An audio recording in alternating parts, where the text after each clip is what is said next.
ഇത് radio Janvani 90.8 megahertz മലയാളത്തിന്റെ മധുരതരംഗം.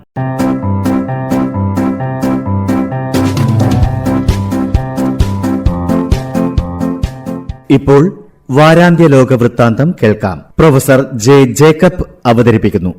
വാരാന്ത്യ ലോക വൃത്താന്തം.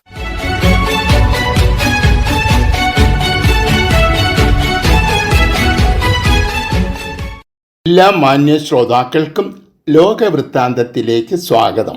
30 ദിവസത്തെ വെടിനിർത്തൽ പ്രഖ്യാപിക്കണം എന്നാണ് അമേരിക്ക ആവശ്യപ്പെടുന്നത്. ഉക്രൈൻ പ്രസിഡന്റ് സെലൻസ്കിയുമായി നേരിട്ടു ചർച്ചകൾ നടത്താം എന്ന് നിർദ്ദേശിച്ചത് റഷ്യൻ പ്രസിഡന്റ് പുടിനാണ്.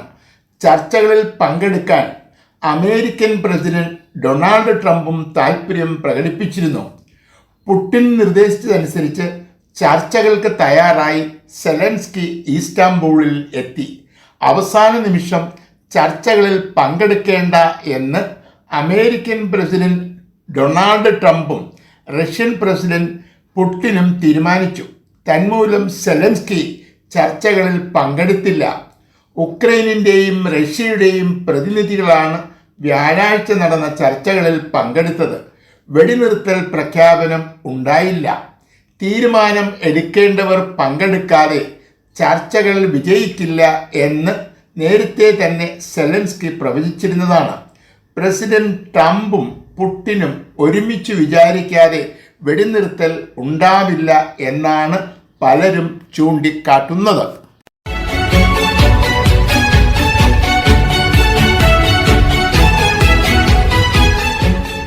സിന്ദൂർ ഓപ്പറേഷനെ കുറിച്ചുള്ള വിവരങ്ങൾ ഔദ്യോഗികമായി ലോകത്തെ അറിയിച്ചത് കേണൽ സോഫിയ ഖുറേഷിയാണ്. ഈ ഉയർന്ന സൈനികോദ്യോഗസ്ഥയെ തീവ്രവാദികളുടെ സഹോദരി എന്നാണ് ഒരു സംസ്ഥാന മന്ത്രി വിശേഷിപ്പിച്ചത്. ഈ പരാമർശം വലിയ വിവാദമായി. ഹൈക്കോടതി നിർദ്ദേശമനുസരിച്ച് ഇദ്ദേഹത്തിനെതിരെ പോലീസ് കേസ് രജിസ്റ്റർ ചെയ്തു. ഈ കേസ് റദ്ദാക്കണമെന്നാവശ്യപ്പെട്ട് മന്ത്രി സുപ്രീം കോടതിയിലെത്തി. മന്ത്രിയെപ്പോലെ ഭരണഘടനാ പദവികൾ വഹിക്കുന്നവർ ഒരിക്കലും ഇത്തരത്തിലുള്ള പ്രസ്താവനകൾ നടത്താൻ പാടില്ല എന്ന് സുപ്രീം കോടതി വ്യക്തമാക്കി. വളരെ തരം താണ ഭാഷയാണ് ഉപയോഗിച്ചതെന്നും ഹൈക്കോടതിയിലെത്തി മന്ത്രി മാപ്പ് പറയണമെന്നും കോടതി നിർദ്ദേശിച്ചു. മതത്തിൻ്റെ അടിസ്ഥാനത്തിൽ ഒരു സൈനികോദ്യോഗസ്ഥയെ ആദരിക്കുകയോ അനാദരിക്കുകയോ ചെയ്യുന്നത് തികച്ചും അനുചിതമായ ഒരു കാര്യമാണ്. ഇതിനെ രാജ്യത്തിൻ്റെ അഖണ്ഡതയ്ക്കും സൈന്യത്തിൻ്റെ ഐക്യത്തിനും എതിരായ നടപടി എന്നാണ് പോലീസ് സമർപ്പിച്ച FIRൽ വിശേഷിപ്പിക്കുന്നത്.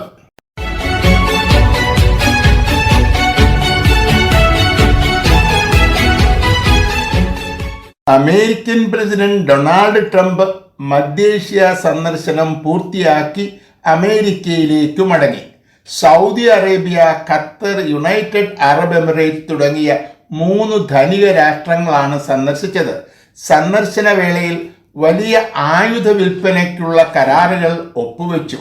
ഇസ്രായേൽ സന്ദർശിക്കാനുള്ള ക്ഷണം ട്രംപ് സ്വീകരിച്ചില്ല. ചെങ്കടലിലൂടെ ഇസ്രായേലിലേക്ക് വരുന്ന കപ്പലുകളെ നിരന്തരം ആക്രമിക്കുന്ന ഹൗദികൾക്ക് നേരെയുള്ള സൈനിക നടപടികൾ അവസാനിപ്പിക്കാനാണ് ട്രംപിൻ്റെ തീരുമാനം. ഇറാനുമായുള്ള ചർച്ചകൾ തുടരാനും സിറിയയുടെ മേൽ ഏർപ്പെടുത്തിയിട്ടുള്ള സാമ്പത്തിക ഉപരോധം പിൻവലിക്കാനും തീരുമാനിച്ചു. ഹൗദികളും ഇറാനും സിറിയയും ഇസ്രായേലുമായി ശത്രുതയിൽ കഴിയുന്ന രാജ്യങ്ങളാണ്. തന്മൂലം ഇവർക്കനുകൂലമായ നടപടികൾ അമേരിക്കയുടെ ഭാഗത്തു നിന്നും ഉണ്ടാകുമെന്ന് ഇസ്രായേൽ ഒരിക്കലും പ്രതീക്ഷിച്ചിരുന്നില്ല. ഗാസയിൽ നിന്നും പാലസ്തീനികൾ ഒഴിഞ്ഞു പോകണം എന്ന നിലപാട് ട്രംപ് ആവർത്തിച്ചു. ട്രംപ് മടങ്ങിപ്പോയ ദിവസം തന്നെ ഗാസ പിടിച്ചെടുക്കാനുള്ള യുദ്ധം ഇസ്രായേൽ ആരംഭിക്കുകയും ചെയ്തു.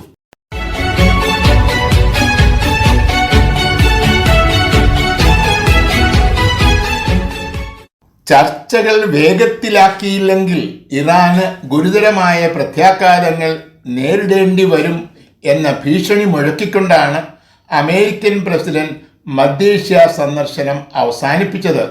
ഇതിനകം 4 വട്ടം ചർച്ചകൾ നടത്തി. ആറ്റം ബോംബ് നിർമ്മിക്കുന്നതിനായി യുറേനിയം സമ്പുഷ്ടീകരിക്കാൻ ഇറാനെ അനുവദിക്കില്ല എന്നാണ് ട്രംപിൻ്റെ നിലപാട്.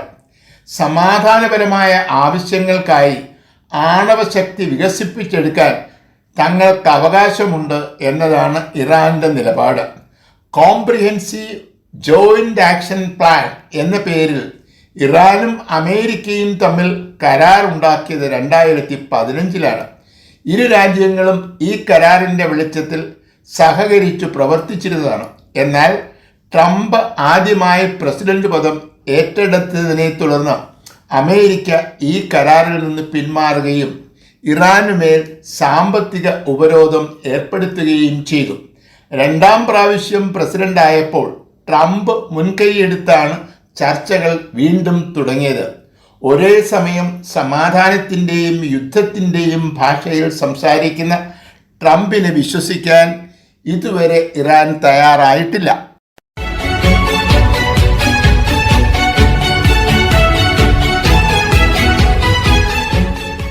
മധ്യേഷ്യ സന്ദർശനം പൂർത്തിയാക്കി അമേരിക്കൻ പ്രസിഡന്റ് ഡൊണാൾഡ് ട്രംപ് നാട്ടിലേക്ക് മടങ്ങിപ്പോയപ്പോൾ തന്നെ ഇസ്രായേലി പട്ടാളം ഗാസ പിടിക്കാനുള്ള യുദ്ധം ആരംഭിച്ചു. ഇതേ തുടർന്ന് വെടിനിർത്തലിനുള്ള പുതിയ നിർദ്ദേശങ്ങളുമായി ഹമാസ് മധ്യസ്ഥന്മാരെ സമീപിച്ചു. തങ്ങളുടെ പക്കലുള്ള 9 ബന്ദികളെ മോചിപ്പിക്കാമെന്നും ഇസ്രായേൽ വെടിനിർത്തൽ പ്രഖ്യാപിക്കണം എന്നും ഹമാസ് ആവശ്യപ്പെട്ടു. മരുന്നും ഭക്ഷണവുമായി വരുന്ന ഐക്യരാഷ്ട്രസഭയുടെ വാഹനങ്ങളെ ഗാസയിലേക്ക് കടത്തിവിടണം എന്നും ആവശ്യപ്പെട്ടിട്ടുണ്ട്. ബന്ദികളിൽ എത്ര പേർ മരിച്ചു, ബാക്കി എത്ര പേരുണ്ട് എന്ന് വ്യക്തമാക്കണം എന്നും ഇസ്രായേൽ ആവശ്യപ്പെട്ടു. ഗാസ പിടിച്ചെടുക്കുന്നതിനുള്ള യുദ്ധം ആരംഭിച്ചതിനെ തുടർന്നാണ് ഹമാസ് ബന്ദികളെ മോചിപ്പിക്കാൻ തീരുമാനിച്ചത്. ഐക്യരാഷ്ട്രസഭയുടെ വാഹനങ്ങൾക്ക് നിരോധനം ഏർപ്പെടുത്തിയത് മൂലം സാധാരണക്കാരുടെ ജീവിതം നരകതുല്യം ആയിട്ടുണ്ട്. യുദ്ധം അവസാനിപ്പിച്ചില്ലെങ്കിൽ സാമ്പത്തിക ഉപരോധം ഏർപ്പെടുത്തുമെന്ന് ഇംഗ്ലണ്ട്, ഫ്രാൻസ്, കാനഡ തുടങ്ങിയ രാജ്യങ്ങളും ഇസ്രായേലിനെ അറിയിച്ചിട്ടുണ്ട്.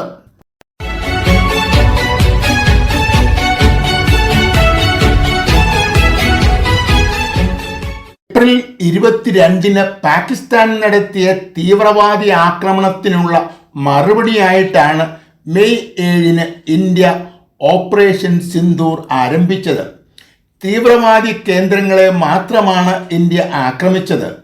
പാകിസ്ഥാന്റെ അഭ്യർത്ഥന മാനിച്ചാണ് 4 ദിവസങ്ങൾക്ക് ശേഷം വെടിനിർത്തൽ പ്രഖ്യാപിച്ചത്. 4 ദിവസം നീണ്ട യുദ്ധത്തിൽ നേരിട്ട് പങ്കെടുത്ത രാജ്യങ്ങളെക്കാൾ നേട്ടമുണ്ടാക്കിയത് ആയുധ കമ്പോളങ്ങളാണ്. അമേരിക്ക, റഷ്യ, യൂറോപ്പ് തുടങ്ങിയ രാജ്യങ്ങളിൽ നിന്നാണ് ഇന്ത്യ ആയുധങ്ങൾ വാങ്ങുന്നത്. പാകിസ്ഥാൻ സൈന്യം ഉപയോഗിക്കുന്ന ആയുധങ്ങളിൽ ഏറിയ പങ്കും ചൈനയിൽ നിർമ്മിച്ചതാണ്. തന്മൂലം ഇരു രാജ്യങ്ങളും ഏറ്റുമുട്ടുന്ന ഒരു യുദ്ധം ആയുധങ്ങൾ പരീക്ഷിക്കാനുള്ള ഒരവസരമാണ്. മിയാൻമറിലും ബംഗ്ലാദേശിലും യന്ത്രത്തകരാറ് മൂലം ചൈനീസ് ആയുധങ്ങൾ പരാജയപ്പെട്ടു. ആയുധങ്ങളുടെ ന്യൂനത തിരിച്ചറിയാൻ ഈ യുദ്ധം സഹായിച്ചു എന്നതാണ് നേട്ടമായി ചൈന കാണുന്നത്. യുദ്ധത്തിൽ നഷ്ടപ്പെട്ട ആയുധങ്ങൾക്കു പകരം പുതിയ ആയുധങ്ങളുടെ വിൽപ്പന നടക്കും എന്നതാണ് എതിർകക്ഷികളുടെ നേട്ടം. ആയുധ വിൽപ്പന ഇന്ന് വലിയ ഒരു വ്യവസായമാണ്.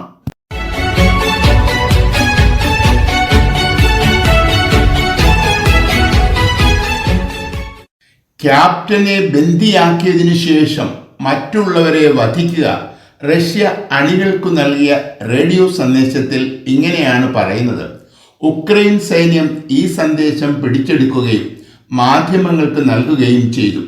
കീഴടങ്ങുന്ന തങ്ങളുടെ പട്ടാളക്കാരെ റഷ്യ വധിക്കുന്നു എന്നത് വളരെ കാലമായി ഉക്രൈൻ ഉന്നയിക്കുന്ന ഒരാരോപണമാണ്. ഈ ആരോപണം തെളിയിക്കുന്നതാണ് ഇപ്പോൾ പിടിച്ചെടുത്ത റേഡിയോ സന്ദേശം. വധിക്കപ്പെട്ട ഉക്രൈൻ സൈനികരുടെ ശവശരീരങ്ങളും കണ്ടെത്തിയിട്ടുണ്ട്. ഇതിൻ്റെ അടിസ്ഥാനത്തിൽ റഷ്യക്കെതിരെ നടപടികൾ സ്വീകരിക്കണം എന്നാണ് ഉക്രൈൻ ആവശ്യപ്പെടുന്നത്.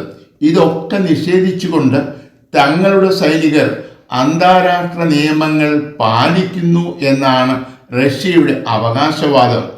റഷ്യയുടെ നിസ്സഹകരണം കൊണ്ടാണ് യുദ്ധം അവസാനിപ്പിക്കാനുള്ള ചർച്ചകൾ പരാജയപ്പെടുന്നത് എന്നാണ് പൊതുവെയുള്ള ആരോപണം.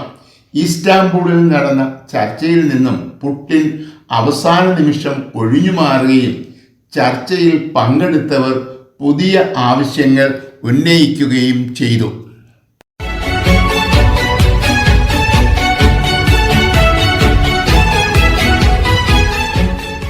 പാകിസ്ഥാന് $1 ബില്യൺ വായ്പ നൽകാൻ അന്താരാഷ്ട്ര നാണയനിധി തീരുമാനിച്ചത് ഈ വർഷം മെയ് 9-നാണ്. വായ്പ അനുവദിക്കുന്നത് നിരവധി തലങ്ങളിലുള്ള പരിശോധനകൾക്ക് ശേഷമാണ്. അതുകൊണ്ട് തന്നെ അവസാന നിമിഷം തീരുമാനം മാറ്റാൻ കഴിയില്ല. വായ്പ അനുവദിക്കാൻ ചേരുന്ന യോഗത്തിൽ നിന്നും ഒരംഗരാജ്യത്തിന് വിട്ടുനിൽക്കാം, എന്നാൽ എതിർക്കാൻ കഴിയില്ല. അതുകൊണ്ടാണ് ഇന്ത്യയുടെ എതിർപ്പിനെ അവഗണിച്ച് അന്താരാഷ്ട്ര നാണയനിധി പാകിസ്ഥാന് വായ്പ നൽകാൻ തീരുമാനിച്ചത്.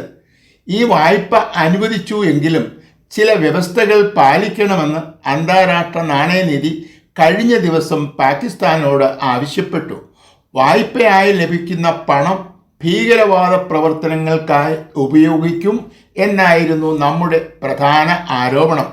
കൊല്ലപ്പെട്ട തീവ്രവാദികൾക്ക് $1 കോടി വീതം നൽകുമെന്നും തകർക്കപ്പെട്ട തീവ്രവാദി കേന്ദ്രങ്ങൾ പുതുക്കി പണിയുമെന്നും പാക് സർക്കാർ പ്രഖ്യാപിച്ചു. ഈ പ്രഖ്യാപനത്തോടെയാണ് ഇന്ത്യയുടെ ആരോപണം പരിഗണിക്കാൻ അന്താരാഷ്ട്ര നാണയനിധി തീരുമാനിച്ചത്. പാർലമെന്റിന്റെ നിയന്ത്രണത്തിന് വിധേയമായി വികസനത്തിനു വേണ്ടി മാത്രം വായ്പ തുക ഉപയോഗിക്കാനാണ് നിർദ്ദേശം.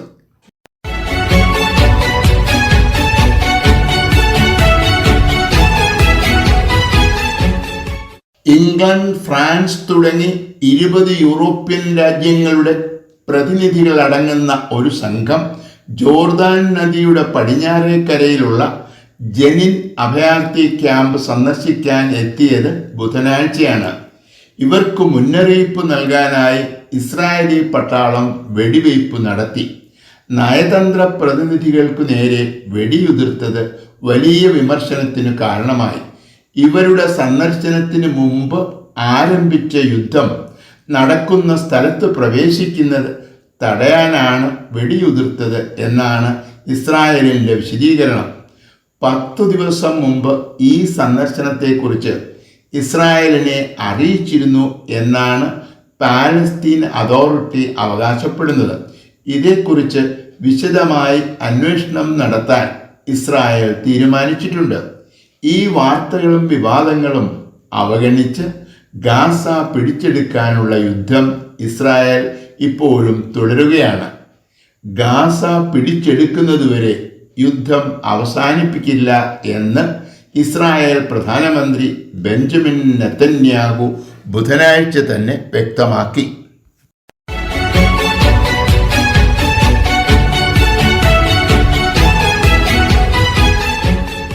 ദക്ഷിണാഫ്രിക്കയുടെ പ്രധാനമന്ത്രി Cyril Ramaphosa American president Donald ട്രംപിനെ സന്ദർശിച്ചു. ദക്ഷിണാഫ്രിക്കയിൽ ന്യൂനപക്ഷമായ വെള്ളക്കാരെ കൂട്ടത്തോടെ കൊല ചെയ്യപ്പെടുന്നു എന്നാരോപിച്ചാണ് ഈ രാജ്യത്തിന് നൽകുന്ന സഹായം അമേരിക്ക നിർത്തിവെച്ചത്. തെറ്റിദ്ധാരണ മൂലമാണ് ഇങ്ങനെയൊരു നടപടി ഉണ്ടായത് എന്നാണ് ദക്ഷിണാഫ്രിക്ക വാദിക്കുന്നത്. ഈ ധാരണ തിരുത്താനും സാമ്പത്തിക സഹായം പുനഃസ്ഥാപിക്കണം എന്ന് അഭ്യർത്ഥിക്കാനുമാണ് സിറിൽ രാമഫോസ ട്രംപിനെ സന്ദർശിച്ചത്. എന്നാൽ വെള്ളക്കാർക്കെതിരെയുള്ള പീഡനങ്ങളുടെ വീഡിയോയുമായിട്ടാണ് American president Donald Trump Cyril രാമഫോസയെ സ്വീകരിച്ചത്. സംസാരിക്കുന്ന ചിത്രങ്ങൾക്കൊപ്പം ദക്ഷിണാഫ്രിക്കയിൽ വെള്ളക്കാർ നേരിടുന്ന പീഡനങ്ങളെക്കുറിച്ചുള്ള ലേഖനങ്ങളും ട്രംപ് സിറിലിന് നൽകി. തൻ്റെ വാദങ്ങളെ നിരാകരിക്കുന്ന വീഡിയോയും ലേഖനങ്ങളും സിറിൽ രാമഫോസയെ നിശബ്ദനാക്കി സെലൻസ്കിയെ പോലെ അപമാനിതനായി മടങ്ങേണ്ടി വരികയും ചെയ്തു. വാരാന്ത്യ ലോക വൃത്താന്തം.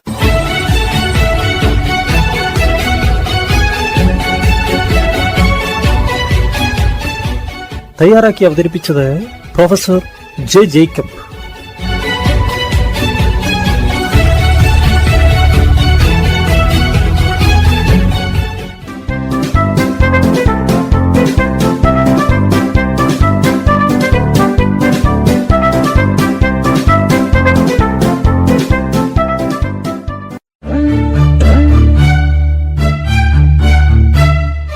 നിങ്ങൾ കേട്ടുകൊണ്ടിരിക്കുന്നത് ജൻവാണി 90.8 കമ്മ്യൂണിറ്റി FM.